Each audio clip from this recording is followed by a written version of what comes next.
Lihatlah petani Thailand satu ini, perkebunan sawitnya benar-benar unik. Mereka tidak menanam sawit begitu saja di tanah datar, melainkan menggunakan sistem bedengan dan parit yang tertata rapi. Di setiap baris kebun, pohon-pohon sawit tumbuh di atas bedengan tinggi, sementara di sisi kanan dan kirinya mengalir parit berisi air jernih.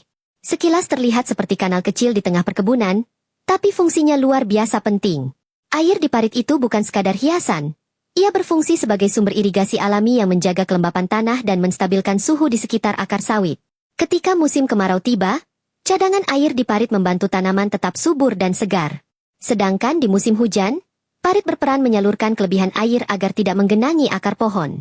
Tapi yang paling menarik, parit itu juga digunakan untuk mengangkut hasil panen.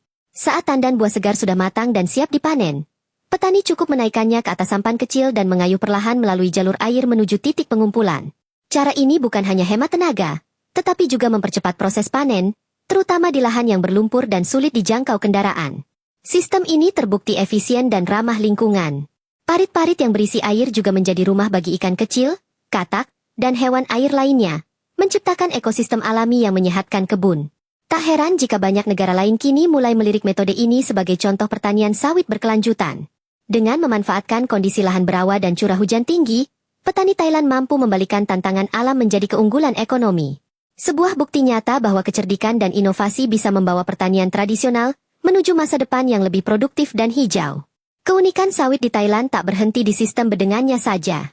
Jika diperhatikan lebih dekat, buah sawit mereka berukuran luar biasa besar dan padat minyak.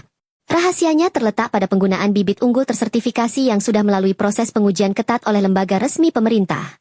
Setiap bibit yang ditanam berasal dari varietas yang sudah terbukti memiliki produktivitas tinggi. Petani tidak bisa sembarangan membeli bibit, karena semuanya diawasi dan disertifikasi untuk memastikan hasil yang konsisten.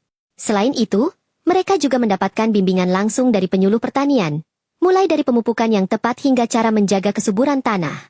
Berbeda dengan kondisi di sebagian daerah Indonesia, di mana masih banyak petani yang tergoda membeli bibit murah tanpa mengetahui asal-usulnya.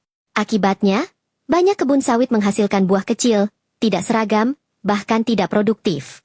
Harga murah di awal justru membawa kerugian besar di masa panen. Petani Thailand paham betul bahwa kualitas bibit menentukan masa depan hasil panen. Karena itulah mereka memilih investasi di awal dengan membeli bibit unggul, disertai ilmu yang mumpuni untuk merawatnya. Hasilnya luar biasa, buah besar, hasil tinggi, dan mutu minyak sawit yang bersaing di pasar internasional. Dengan dukungan riset, penyuluhan, dan disiplin yang tinggi, Thailand kini menjadi salah satu negara dengan manajemen sawit terbaik di Asia. Mereka membuktikan bahwa untuk menjadi maju, tidak cukup hanya menanam, tetapi juga harus tahu bagaimana menanam dengan benar.